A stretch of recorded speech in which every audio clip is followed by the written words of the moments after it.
सर्वसामान्यांच्या मदतीला धावून जाणारे व सदैव जनसेवेसाठी तत्पर असणारे संजय दादा कांबळे यांनी कामगारांच्या हितासाठी सदैव संघर्षमय आंदोलन करणं असं त्यांचं कार्य।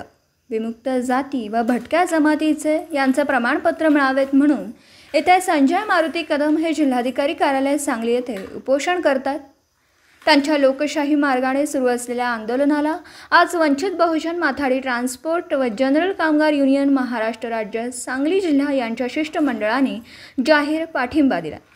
यावेळी जिल्हाध्यक्ष संजय दादा कांबळे, महासचिव अनिल मोरे, कार्याध्यक्ष जगदीश कांबळे, संपर्क प्रमुख संजय कांबळे, सांगली शहर अध्यक्ष युवराज कांबळे यांच्याबरोबर विमुक्त जाती व भटक्या जमाती समाज बांधव मोठ्या संख्येने उपस्थित होता।